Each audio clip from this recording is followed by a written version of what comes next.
A pesar de que muchas personas en el día de hoy consideran que la enseñanza bíblica acerca del infierno no es más que un mito anticuado, muchos continúan valiéndose de esta imagen cuando quieren referirse a algo violento o aterrador.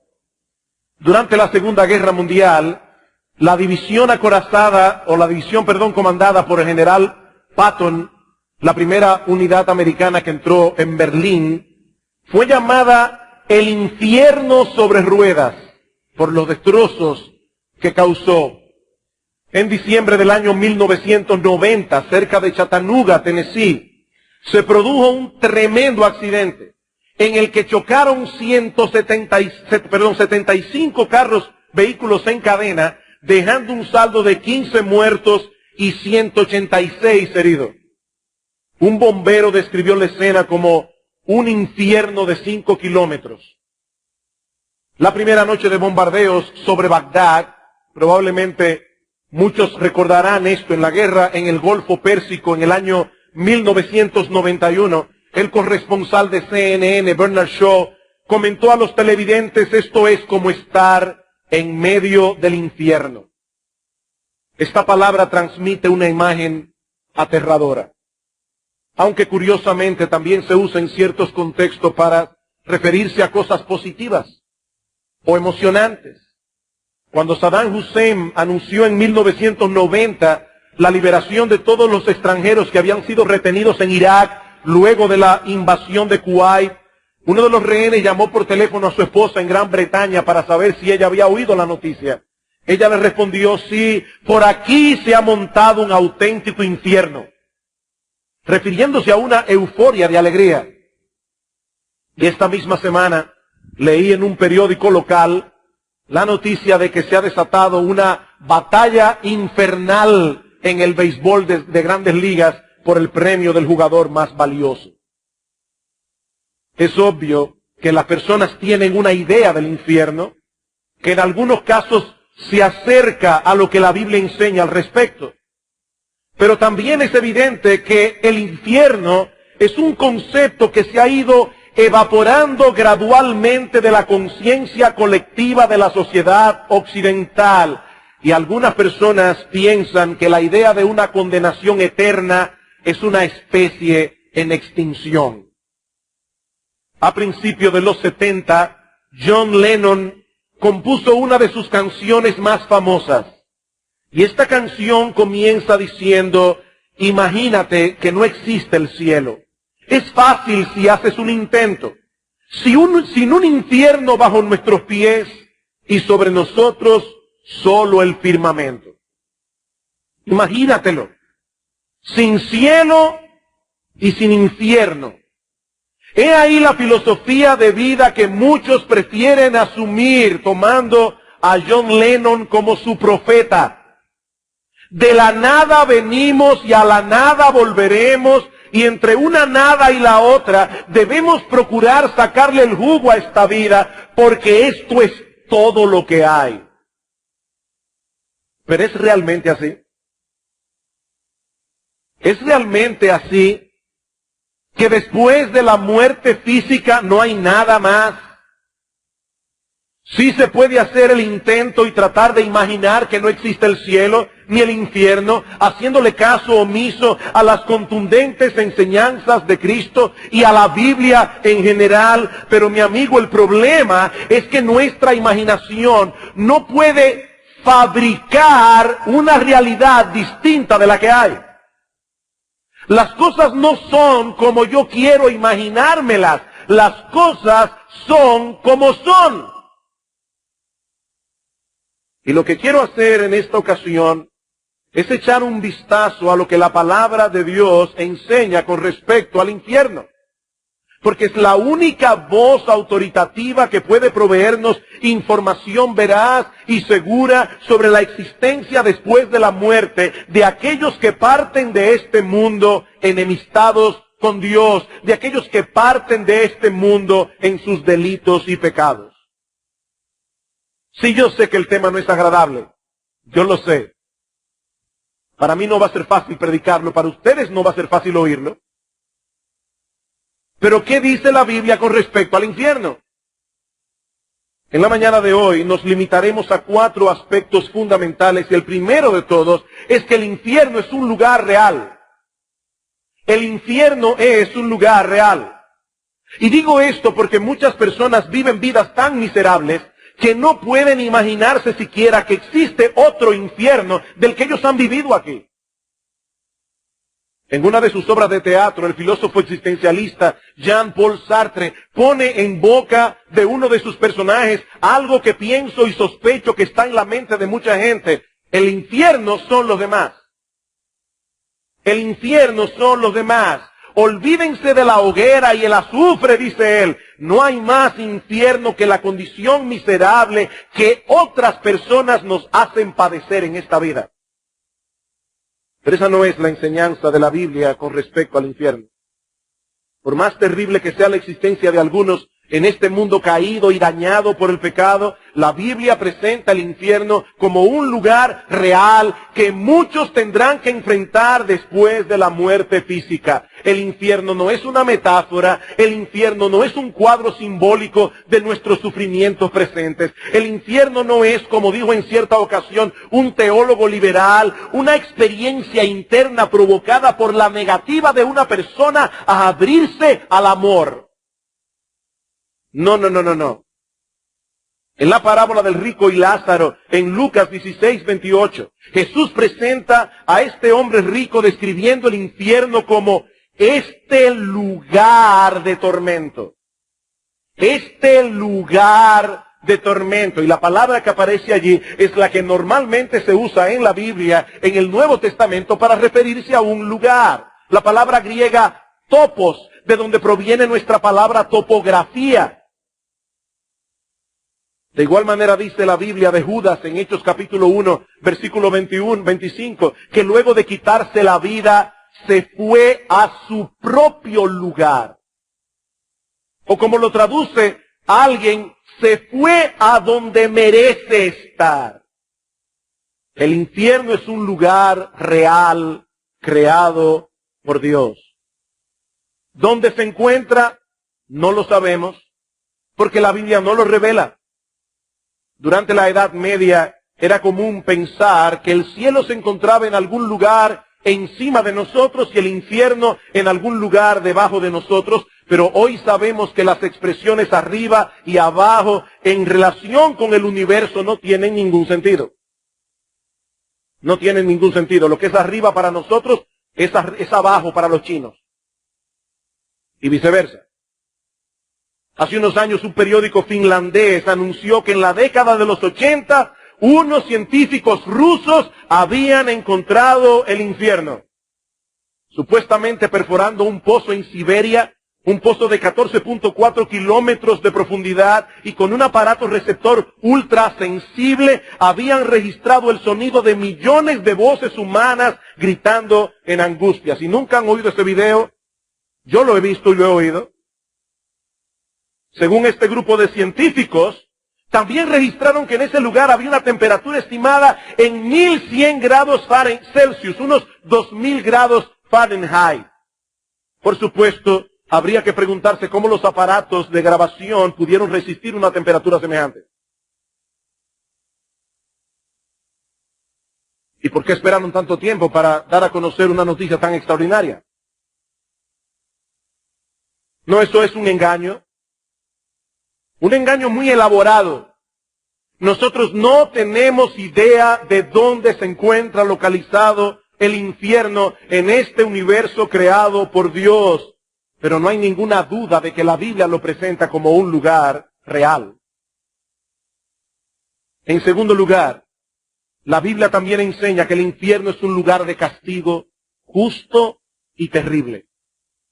La Biblia también enseña que el infierno es un lugar de castigo justo y terrible. Yo sé que aquí estoy entrando en un terreno que para muchos es odioso en extremo. El concepto de castigo en la sociedad occidental se ha convertido en un tabú.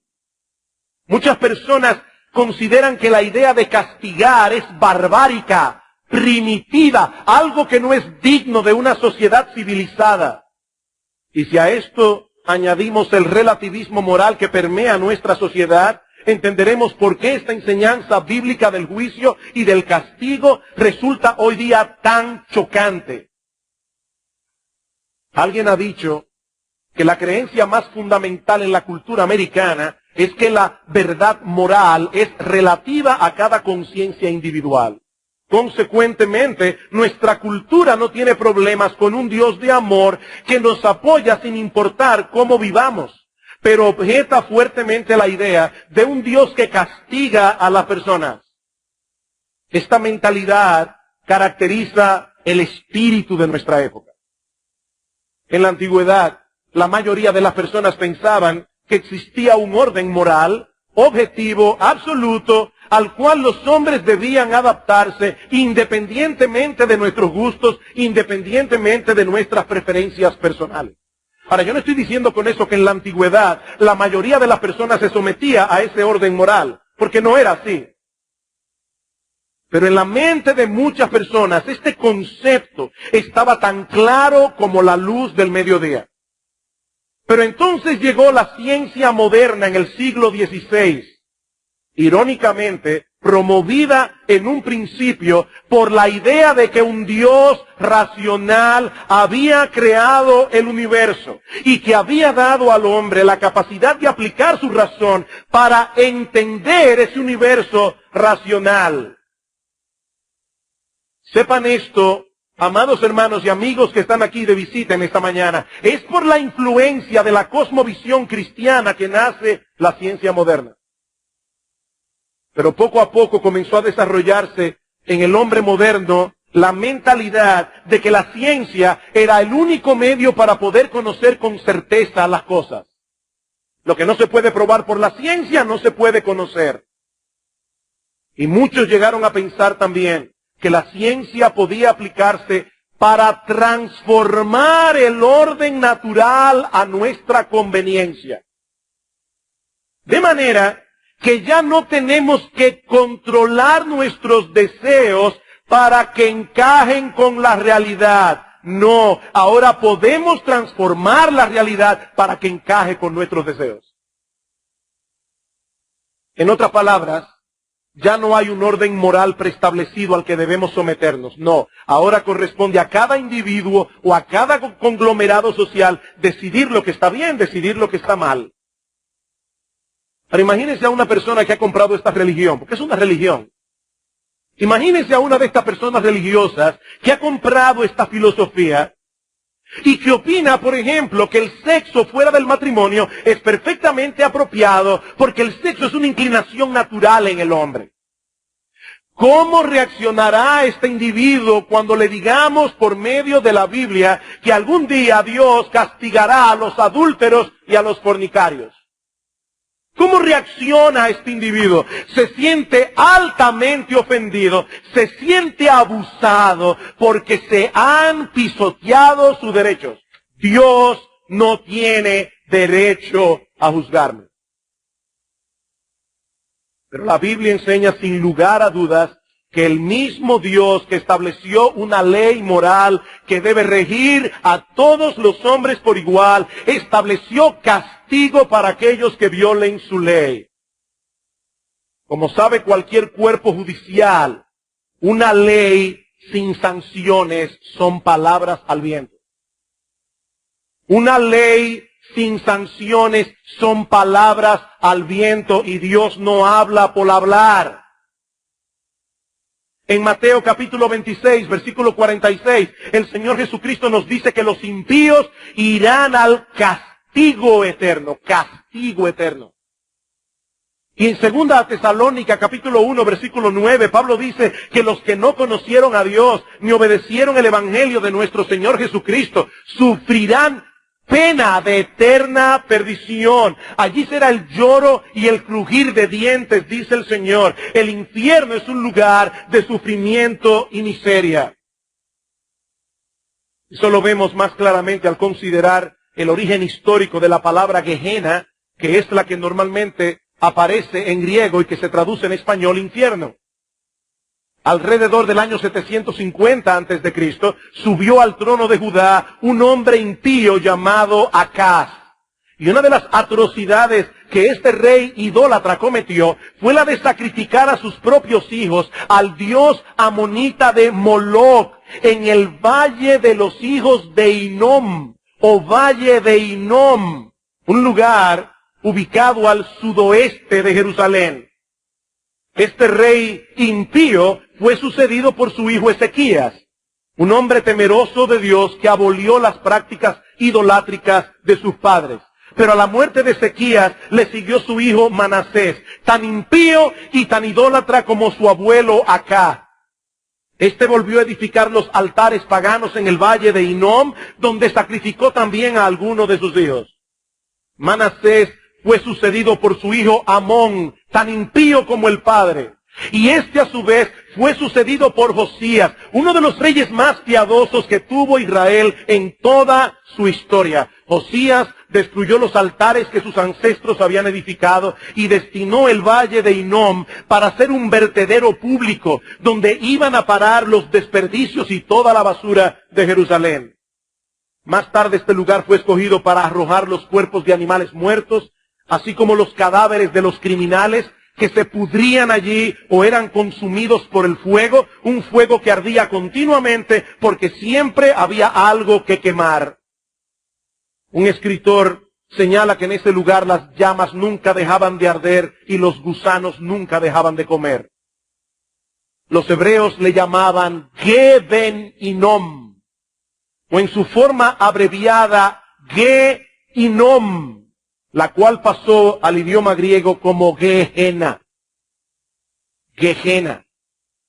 De modo que esta palabra comunica la idea de desgracia, deshonra, pecado, culpa, desolación, castigo. Esta palabra aparece 12 veces en el Nuevo Testamento, 11 de ellas fueron pronunciadas por Cristo mismo. Y su enseñanza no deja lugar a dudas en cuanto a la terrible realidad del infierno.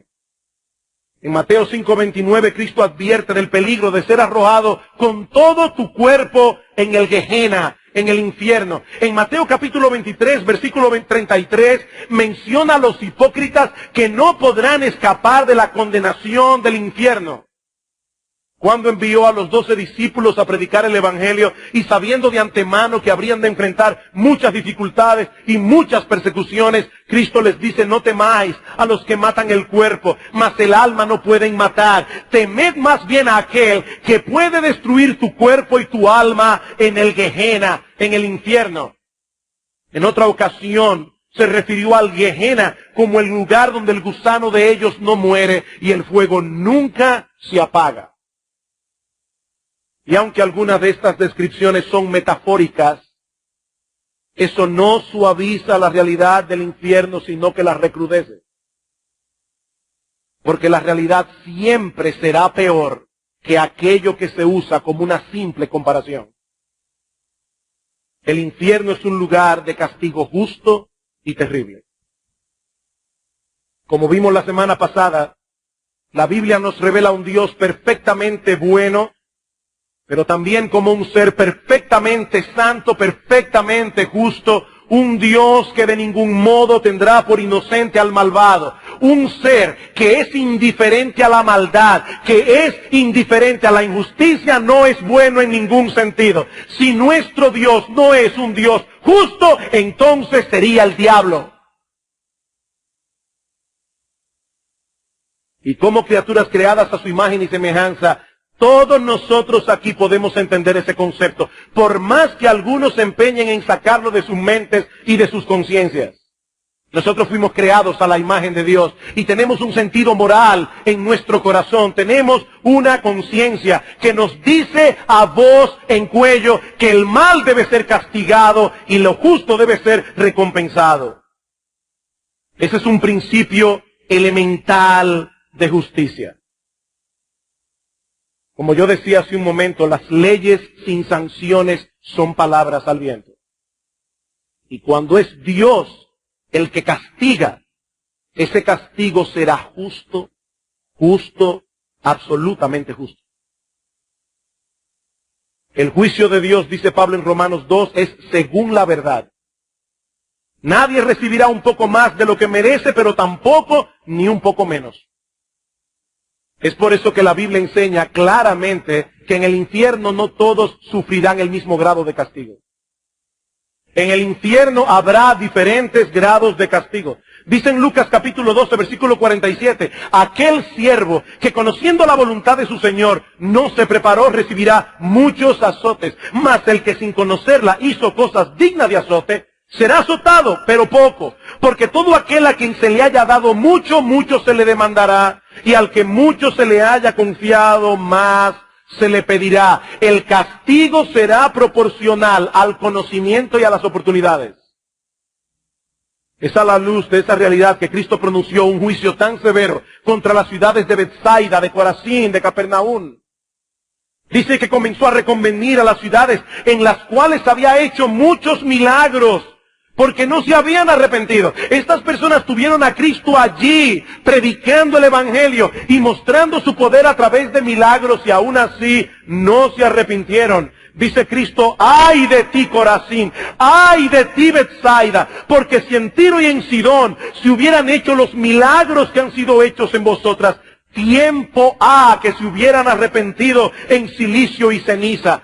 Por tanto os digo que en el día del juicio será más tolerable el castigo para Tiro y para Sidón que para vosotras. Tiro y Sidón eran dos ciudades reconocidas por su idolatría. Y dice el Señor, el castigo para los idólatras será más tolerable que el castigo que recibirán aquellos que conocían el mensaje del Evangelio y aún así lo pisotearon. ¡Ay de ti, Capernaum, que eres levantada hasta el cielo! Hasta el Hades serás abatida. Porque si en Sodoma se hubieran hecho los milagros que han sido hechos en ti, habrían permanecido hasta el día de hoy. Por tanto os digo que en el día del juicio será más tolerable el castigo para Sodoma, una ciudad llena de homosexuales, una ciudad llena de lesbianas. El castigo para esos homosexuales y para esas lesbianas será más tolerable que el castigo que recibirán aquellos que pisotearon el Evangelio de Jesucristo, habiéndolo conocido. Esa es la enseñanza de Cristo. Hablando a los líderes religiosos de su tiempo, hombres que tenían mucho conocimiento de la Biblia, pero lo usaban engañosamente para fines egoístas.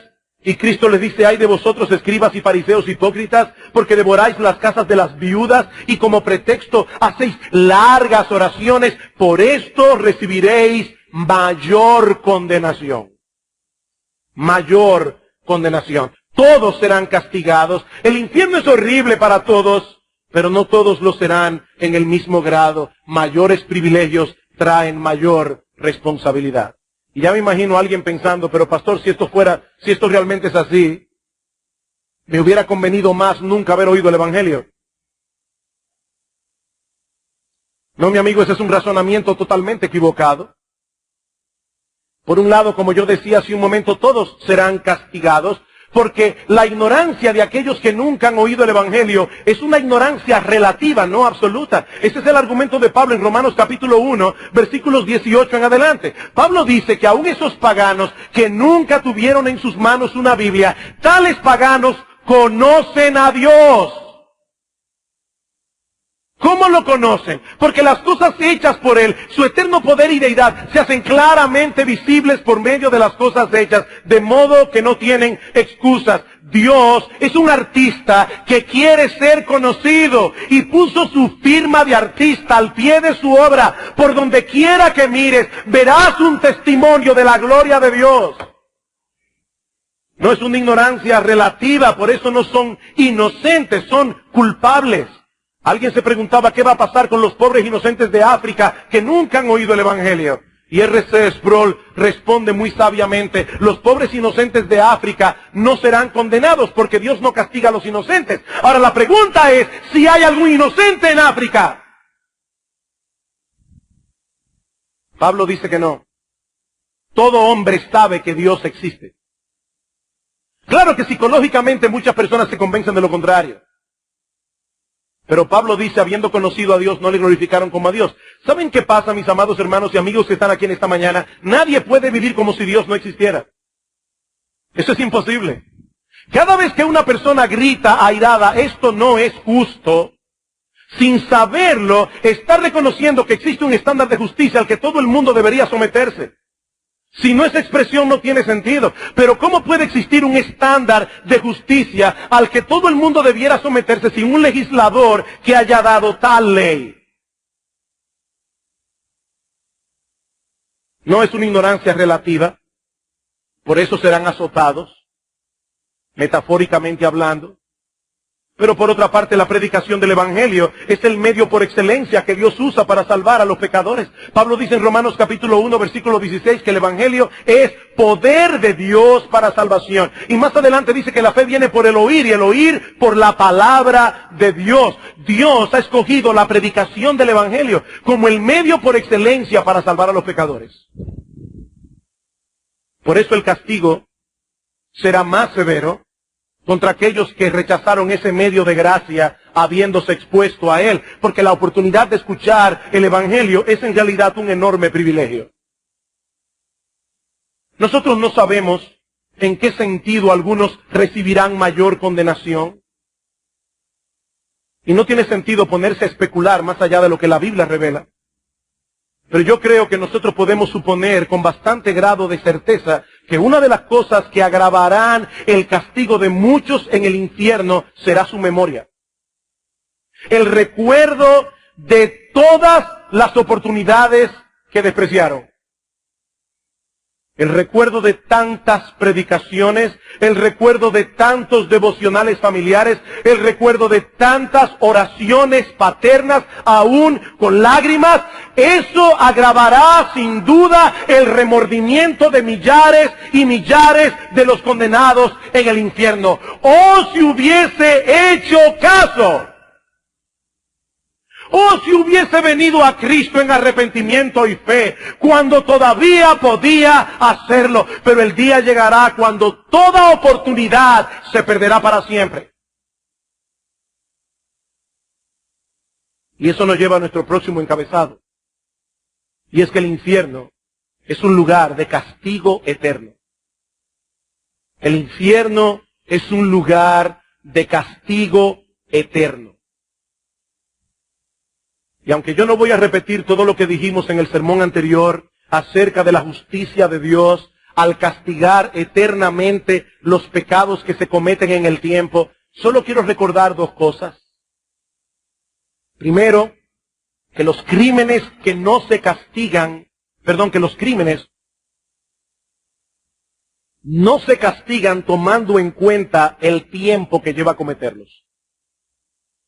Como yo decía la vez anterior, ni siquiera la justicia humana actúa de esa manera. Un segundo es suficiente para apretar el gatillo y cometer asesinato. Un segundo. 10 años puede llevarle a un individuo tramar un engaño para robarle todo lo que el otro tiene. Pero el crimen cometido en un segundo se va a castigar más severamente que aquel que lo cometió durante 10 años. Lo que se toma en cuenta al imponer un castigo no es la cantidad de tiempo que lleva a cometerlo, es la dignidad del ser que fue dañado u ofendido con el crimen. Imagínense por un momento cualquiera de estos niños que están aquí sentados en esta mañana, que de repente un día el padre los ve pisoteando un gusano. Y el padre le dice, niño, mi hijo, no seas cruel, ni siquiera con un gusano, a menos que ese gusano estuviera en un lugar inconveniente. Pero yo no me imagino a ese padre llamando al niño y diciéndole, ¡oh, tú perverso! ¡Qué cruel eres! Maltratando a ese pobre gusano. No. Ahora, si el padre viera a ese mismo niño maltratando al gato de la casa, probablemente la reacción sería diferente. Porque un gato no es lo mismo que un gusano en nuestra mentalidad. Nosotros le asignamos un valor diferente. Ahora, si el padre encuentra a ese niño torturando a uno de sus hermanos, entonces la situación sería 1000 veces peor. El problema del pecado es que se trata primariamente de una ofensa contra Dios. Y Dios es infinitamente digno de ser adorado, infinitamente digno de ser obedecido. Todo pecado que el hombre comete contra Él merece una pena infinita. Todo pecado. Pero por el otro lado tenemos que tomar en cuenta que cuando los pecadores vayan al infierno, seguirán dañados en sus corazones, ahora sin el freno de la gracia común de Dios, y seguirán pecando y blasfemando y aborreciendo a Dios con toda su alma por los siglos de los siglos. Y por lo tanto mereciendo condenación por los siglos de los siglos. Mi amigo, no te engañes, si hay algo que la Biblia enseña con toda claridad, es que el castigo del infierno es eterno. Cuando dice Cristo en Marcos capítulo 9, versículo 46, que en ese lugar el gusano de ellos no muere y el fuego nunca se apaga, es obvio que se está refiriendo a un castigo que nunca termina y a un castigo que se sufre de manera consciente. Nosotros no sabemos a qué se refiere Cristo cuando habla del gusano. Porque evidentemente no se está refiriendo a gusanos reales. Es una metáfora. Por eso dice el gusano de ellos. Y muchos teólogos entienden que se refiere a la conciencia.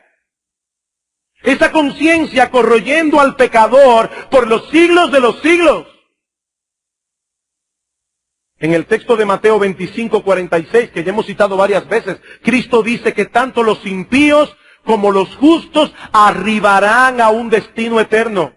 Tanto el uno como el otro. Los primeros a un destino de condenación y castigo. Los segundos a un destino de vida y de bienaventuranza. Pero tan eterno es un destino como el otro.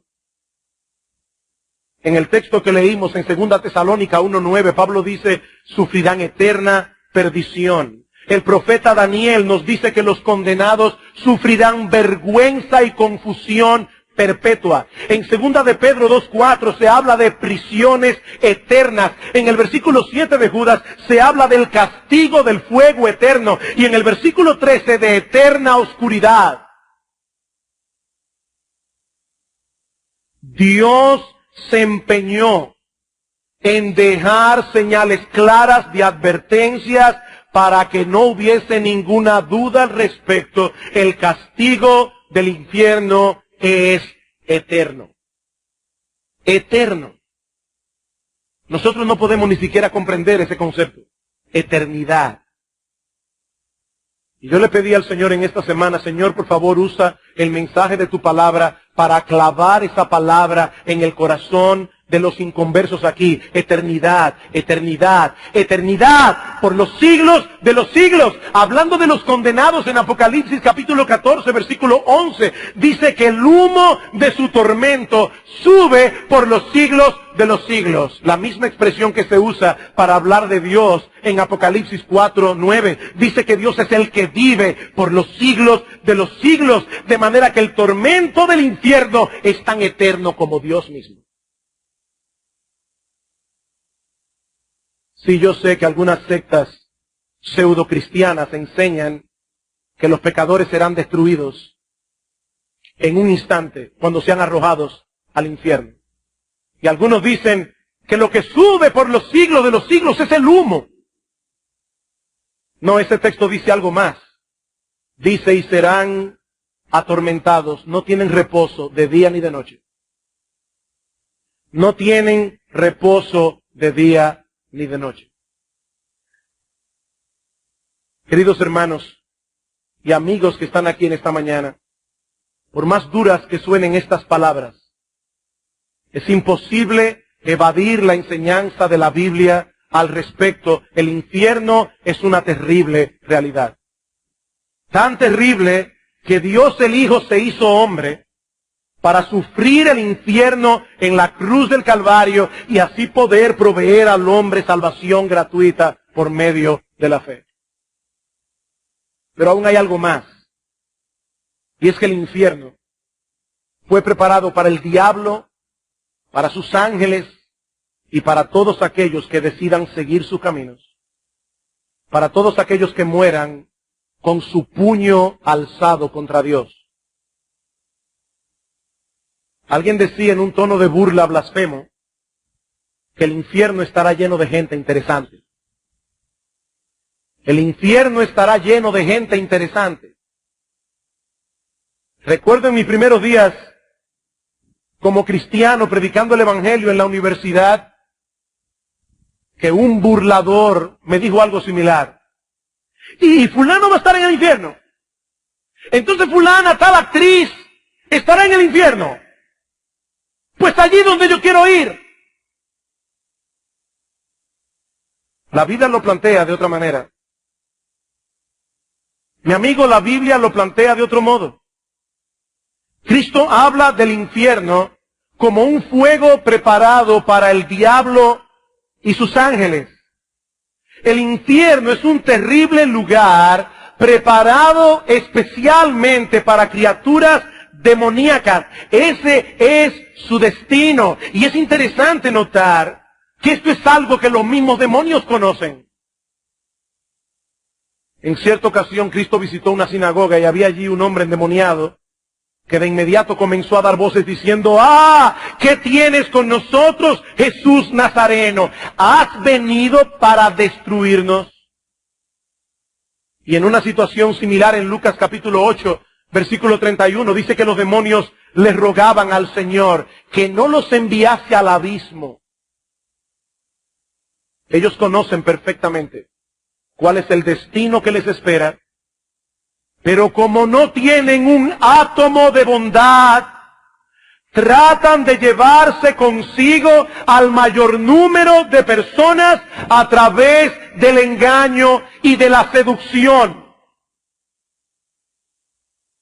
De manera que ese horrible lugar que fue originalmente destinado, diseñado para el diablo y sus ángeles, recibirá en su seno a todos aquellos que decidan seguir los caminos del diablo en oposición a los caminos de Dios. Apocalipsis capítulo 21, versículo 8. El apóstol Juan viene describiendo lo que será la gloria del creyente en el cielo.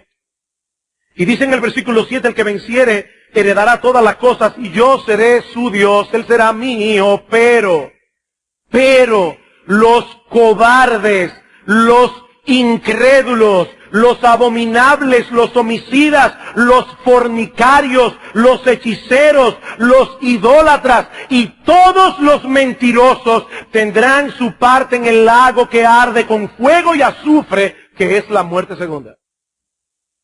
He ahí las personas interesantes que encontrarán los impíos en el infierno. Todos los cobardes estarán allí, todos los incrédulos, todos los abominables y homicidas, todos los fornicarios, todos los hechiceros, todos los idólatras, todos los mentirosos. Y fíjense que esta profecía tan dura se encuentra precisamente en el lugar donde se habla del cielo. El cielo es un lugar donde los santos disfrutarán de la presencia especial de Dios por los siglos de los siglos. Es en ese contexto que se escribe Apocalipsis 21:8. El paraíso perdido en el huerto del Edén vendrá a ser el paraíso recobrado por la obra redentora de Cristo. Pero es precisamente esa presencia especial de Dios la que los pecadores rechazan con todas las fuerzas de su ser. Por eso decíamos el domingo pasado, citando a C.S. Lewis, que al final de cuentas solo hay dos tipos de personas en el mundo. Aquellos que dicen a Dios, hágase tu voluntad, y aquellos a quienes Dios dirá al final de sus días, hágase tu voluntad. Me rechazaste con todas las fuerzas de tu ser. Oíste mi llamado de gracia una y otra vez. Pisoteaste el Evangelio y con él la sangre preciosa de Cristo. Ahora que toda oportunidad se perdió, hágase tu voluntad. Eso fue lo que quisiste. Eso es lo que recibirás por los siglos de los siglos.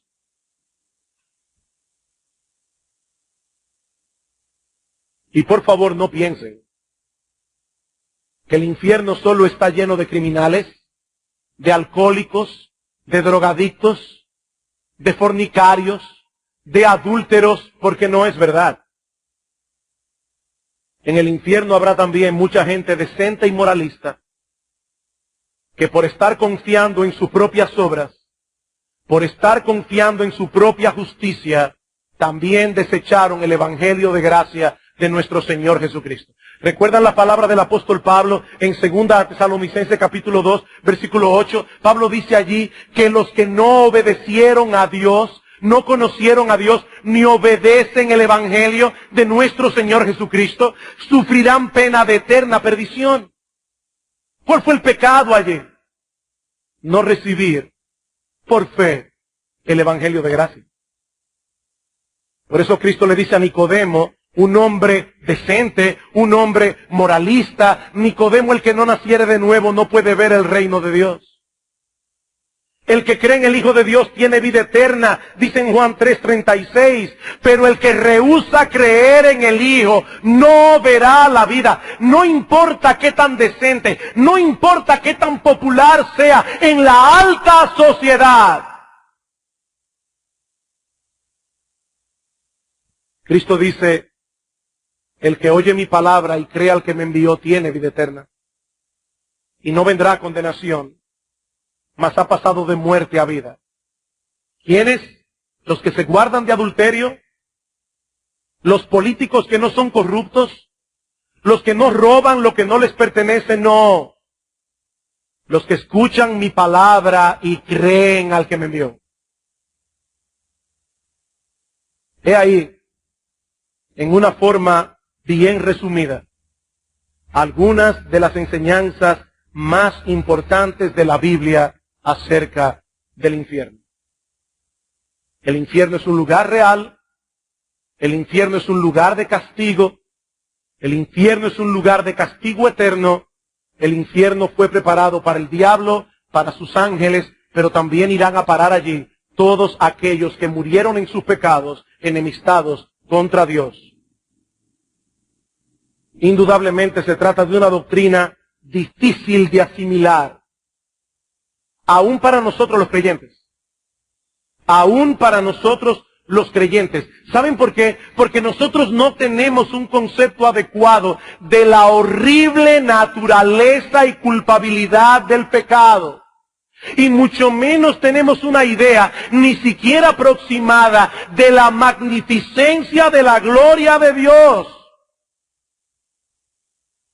Como dice el teólogo Charles Hodge, somos jueces incompetentes para juzgar la penalidad que el pecado merece. Somos jueces incompetentes para juzgar la penalidad que el pecado merece. Alguien decía que si una persona tuviese un concepto adecuado del pecado, no se extrañaría de que Dios envíe pecadores al infierno. De lo único que se extrañaría es de que Dios lleve a pecadores perdonados al cielo.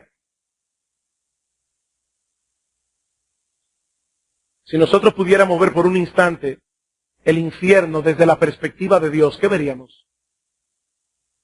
Si nosotros pudiésemos ver el infierno desde la perspectiva de Dios, ¿qué veríamos? He aquí a un Dios glorioso, santo, todopoderoso, digno de toda gloria, de toda magnificencia. Y ese Dios decide crear.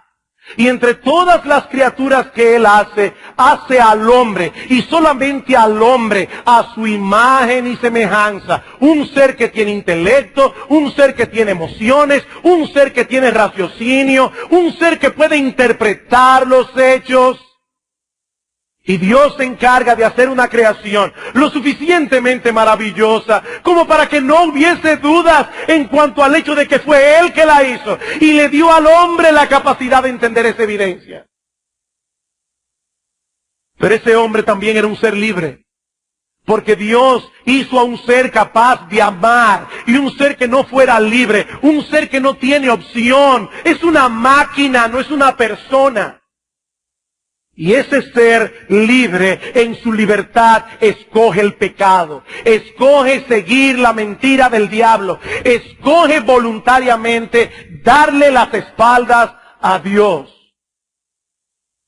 Y de inmediato ese Dios comienza a revelar a través de las Escrituras su maravilloso, extraordinario plan de salvación. En el mismo huerto del Edén, Dios le dice al hombre y a la mujer que habría de nacer uno de la raza humana que habría de aplastarle la cabeza a la serpiente antigua que se llama Diablo y Satanás. Y ese Dios comienza a enviar profeta tras profeta, tras profeta, tras profeta. Finalmente la Biblia queda escrita, un libro perfecto de principio a fin, sin errores de ningún tipo. Y finalmente ese Dios envía a su propio Hijo, el Dios encarnado, la segunda persona de la Trinidad, para que sufra en la cruz el infierno que sus criaturas rebeldes merecen. Y ahora ese Dios, durante 2000 años, ha estado enviando a sus siervos, muchos de los cuales han tenido que sufrir vergüenza, vejación, persecución, para predicar este glorioso evangelio, este glorioso mensaje de salvación. Y para colmo, Dios ha puesto en el corazón de cada hombre una conciencia, un tribunal moral. Y aún así, algunas personas se mantienen hasta el final de sus vidas, como dice Pablo, deteniendo con injusticia la verdad. ¿Y es Dios injusto por enviarlos al infierno? Sí, esta es una enseñanza difícil de asimilar, pero sería una inmensa crueldad de nuestra parte dejar de advertir al pecador del terrible destino que les espera si mueren en sus pecados, por el temor de que no nos vean como fanáticos y como irracionales. Eso sería una crueldad. No es casualidad que Jesús hablara del infierno más que nadie. No es casualidad que Él presentara esta doctrina en una forma tan vívida y tan aterradora. No es casualidad. Y es que nadie conocía como Él los horrores del infierno. Horrores que hicieron necesarios su encarnación y su muerte en la cruz del Calvario. ¿Saben por qué Jesucristo habló tanto del infierno? ¿Saben por qué lloró sobre Jerusalén? Precisamente porque Él vino a buscar y a salvar lo que se había perdido. Y nadie será salvo sino hasta que vea el terrible peligro en que se encuentra. Mi amigo, el infierno es una realidad aterradora de la que debes procurar escapar cuando todavía puedes hacerlo. Pero mi amigo, es mi deber decirte que esa oportunidad es ahora. Esa oportunidad es ahora. Porque ninguno de nosotros puede estar seguro de que tendremos un mañana del que podremos disponer. Yo no puedo imaginar siquiera cómo será ese instante, ese momento en que un pecador traspasa el umbral de la eternidad, y ese instante, ese momento en que repentinamente se da cuenta de que toda esperanza de salvación ha terminado por siempre.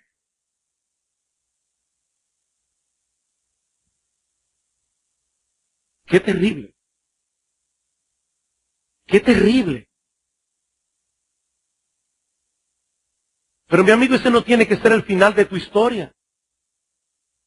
Porque la puerta de salvación sigue abierta para ti. Dios te está dando una oportunidad. Él te trajo a este lugar. Él quería que tú escucharas este mensaje. Ah, pastor, pero ¿qué si yo no soy uno de los elegidos? Recientemente el pastor Salvador Gómez predicó acerca de eso.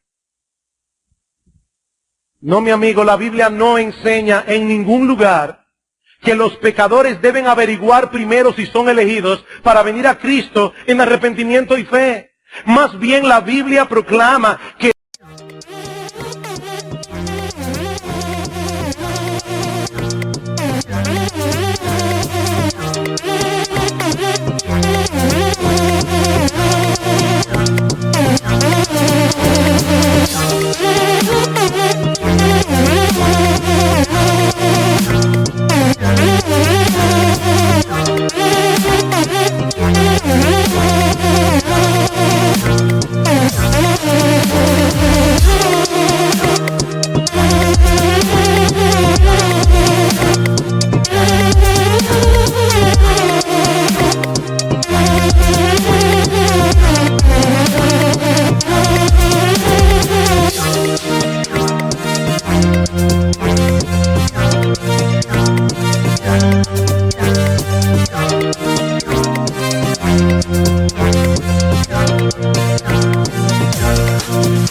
todo el que venga será recibido.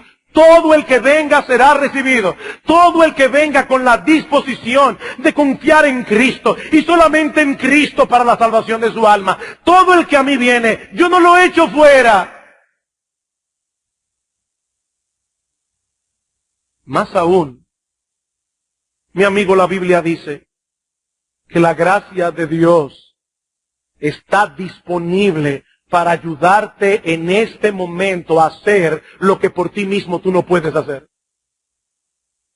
La gracia de Dios es una gran salvación. Mi amigo, tal vez en el fondo de tu corazón tú tienes miedo de conocer a Dios. Sí, hay personas que tienen un miedo psicológico al hecho de que Dios exista y tratan de imaginar que eso no es así. Pero mi amigo, yo te recuerdo una vez más que tu imaginación no puede fabricar una realidad distinta de la que hay. Leí en estos días, por una razón particular, estaba leyendo la vida de la poetisa norteamericana Emily Dickinson. Me dio tanta pena, tanta tristeza. Nadie sabe finalmente en qué condición murió esta mujer, pero ella fue criada en un hogar cristiano, ella conocía la palabra de Dios y todavía más aún, ella sabía que la palabra de Dios era verdad, pero hasta el fin de sus días no quiso reconciliarse con Dios porque no quería cederle la autoridad de su vida. Y muchos de los poemas de Emily Dickinson revelan esta lucha. Yo sé que es verdad, pero no quiero creer. ¿Sabes una cosa, mi amigo? Si esa es la condición de tu corazón, Dios tiene abundante gracia para cambiártelo, pero pídeselo a Él.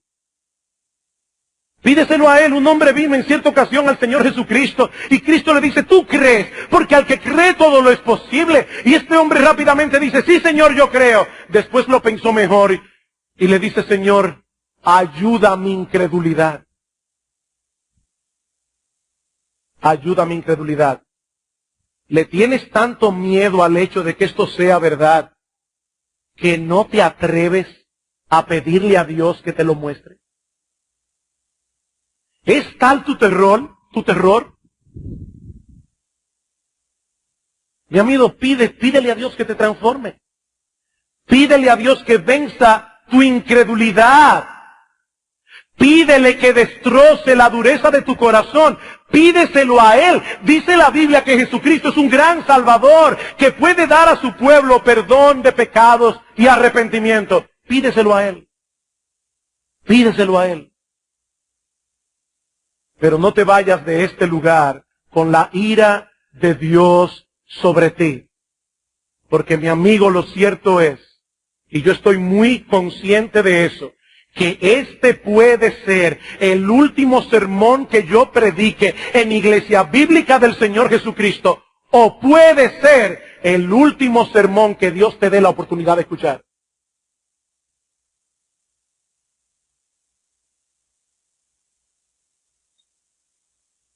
Que Dios tenga misericordia. Que Dios tenga misericordia. Vamos a orar. Oh Padre nuestro que estás en los cielos, Señor y Dios Todopoderoso, pensando en el infierno, no podemos dejar de ver que ciertamente es un lugar horrible, pero tampoco podemos dejar de ver que el Dios del cielo estuvo dispuesto a sacrificarse a sí mismo para que los hombres pecadores no tengan que ser arrojados en ese horrible lugar.